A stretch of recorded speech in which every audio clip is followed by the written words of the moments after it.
onde a diversão acontece. 2-0 é placar perigoso.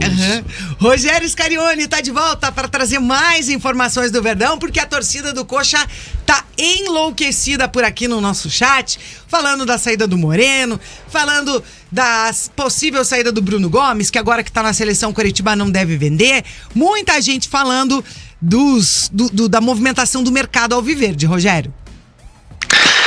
E não é pra menos, CT. O mercado do Coritiba que está muito agitado. Inclusive, tem jogador chegando. O Coritiba confirmou na manhã de hoje a contratação do atacante Figueiredo, de 22 anos, que vem do Vasco da Gama. Nós já vínhamos falando sobre essa possibilidade, inclusive cravamos aqui o acerto do jogador com o Coxa, mas hoje tivemos a confirmação. O Coritiba, de forma oficial, anunciou o Figueiredo. Então ele que chega para ser o 5º reforço do Coritiba para essa temporada, uma posição bastante carente, né?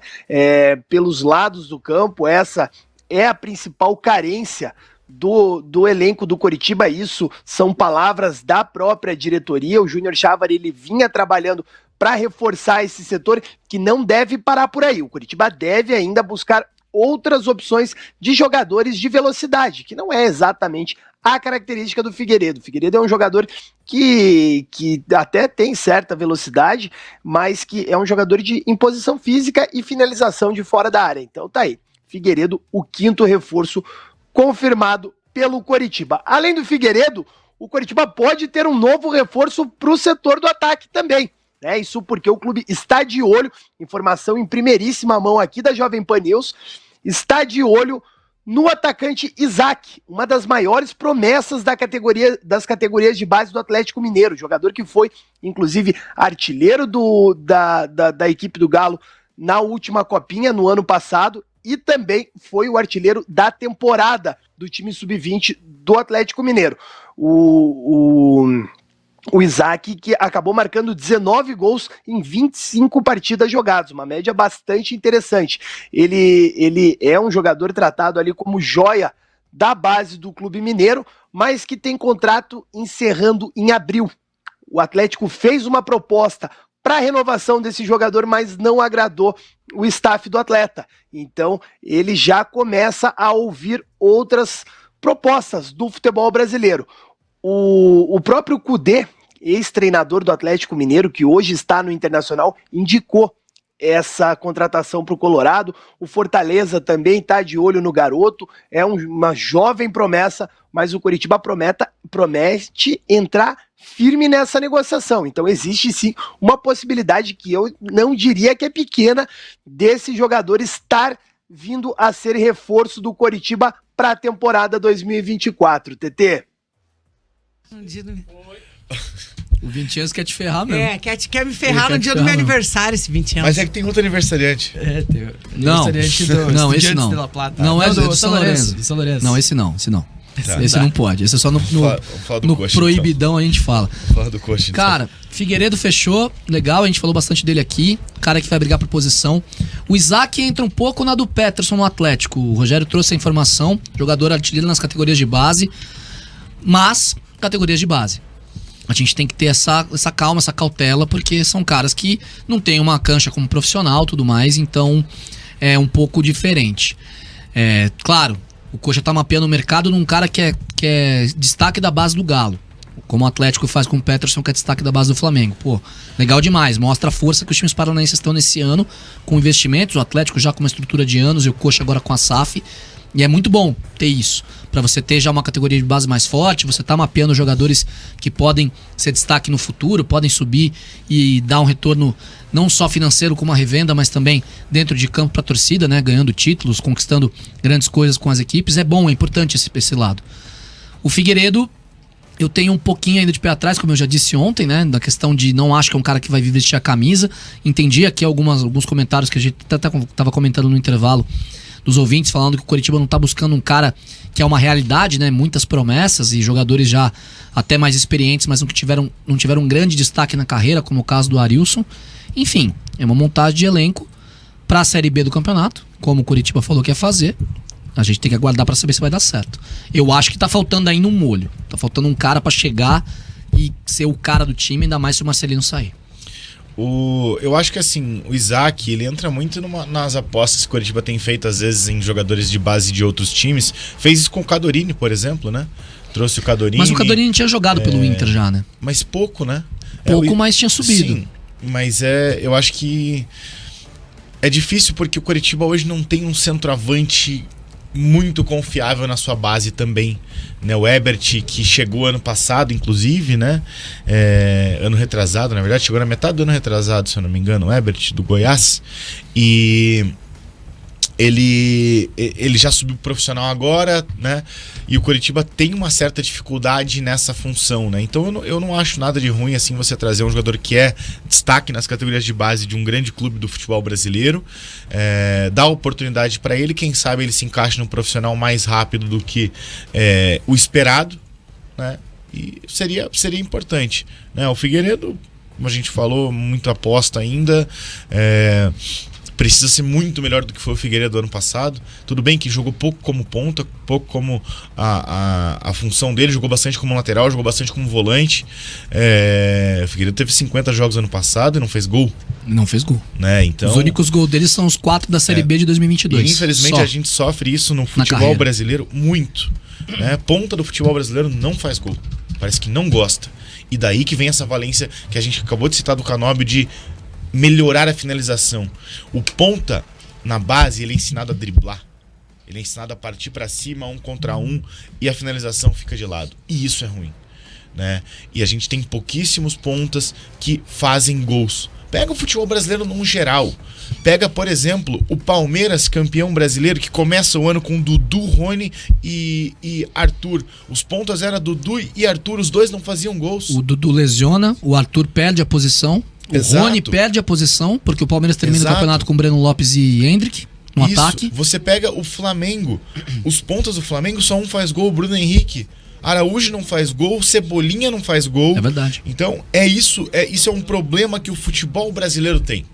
Não é único e exclusivo do Coritiba, do Atlético, é do futebol brasileiro. A gente tem essa dificuldade, né, de jogadores de lado de campo conseguirem fazer gols.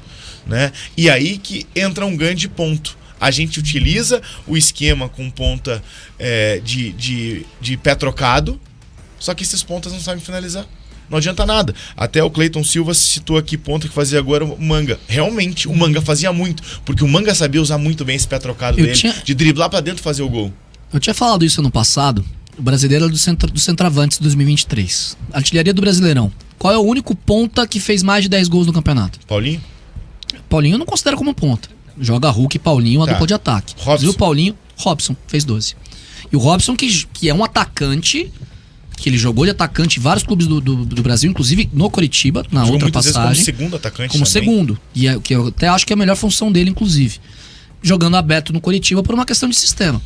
Fez 12 gols. E o Robson chegou a ser centroavante durante o ano, poucas vezes é verdade, mas chega a atuar assim. E não é um ponta-ponta, o Robson, certo? Os outros, Paulinho, Tiquinho, Hulk, Soares, Marcos Leonardo, Pedro, Daverson, Vitor Roque, Mastriani, Sacha Verrete, Hendrick, Cano, Caleri, Thiago Borbas. Aí aparece o Rafael Veiga com 9 gols, que é um meia. Só tem centroavante. Depois Everaldo, Yuri Alberto, Lucero, Bruno Rodrigues do Cruzeiro, perdão. Que tem o Gabriel Peck do Vasco, que esse jogou pelo lado.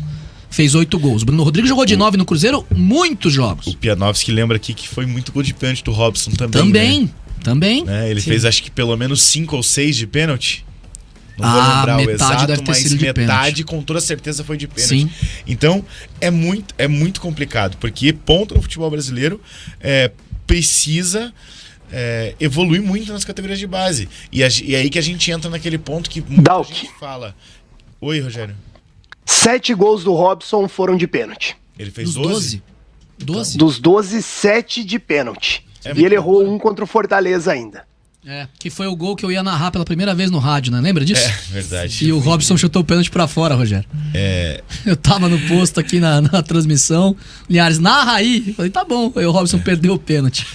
E é por isso torcida do Coritiba já sabe quem foi o pé frio, então. Porque o Robson bateu 8 pênaltis, só errou um. Normal. É lógico, né? E é Normal. por isso que as valências são tão bem trabalhadas no resto do mundo e por isso que a gente tá tão atrás. Por isso que chega na Copa do Mundo a gente acaba ficando pra trás e achando que o problema é sempre o treinador, achando que o problema é isso, é aquilo, achando que o problema é o Neymar, achando que o problema é o Alisson, achando que o problema é o Tite.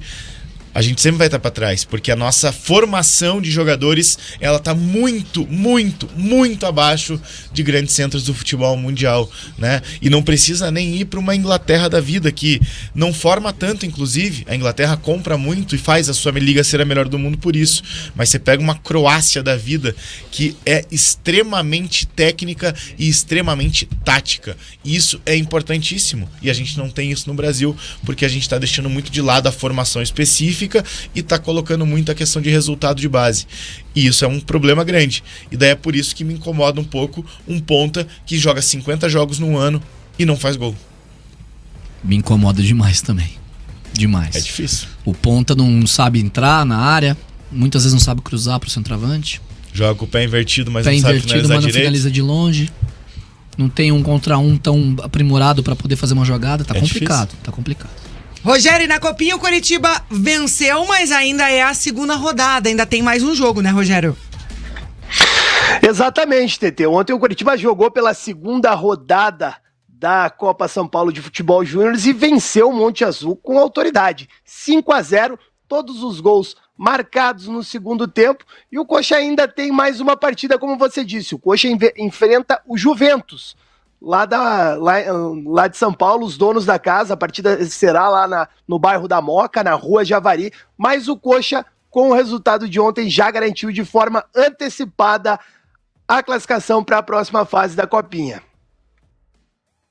Tá aí. Precisa garantir o primeiro lugar agora, né? O Atlético não conseguiu, pro Coxa vai Baita ser importante. vitória ontem, tá? 5-0, né? Um pouquinho Com mentiroso, sobra. tá? Sim. Porque o Monte Azul tava bem no jogo, Não e foi aí tão o goleiro fácil, teve a mete a expulsão. mão fora da área, é expulso, e aí o Coritiba passa o carro, mete 5.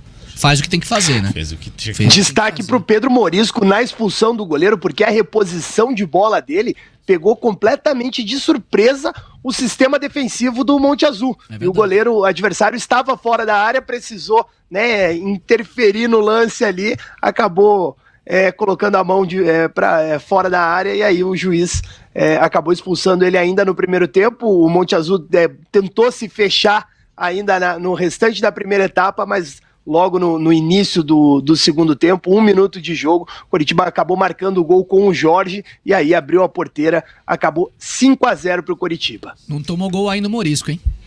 Aniversariante de amanhã. Até o Guilherme Dantas fala, estou na expectativa do Wallace. O Thiago Denis diz que o Lucas Ronier tem muita habilidade. E teve até alguém aqui que durante o nosso programa comentou do Léo Gamalho, e tem a informação que o Léo Gamalho estava sendo pretendido pelo time do Avaí, mas o jogador vai passar por uma cirurgia no joelho e deve ficar um bom período aí fora de jogar. O Léo Gamalho ainda pertence ao Vitória, né?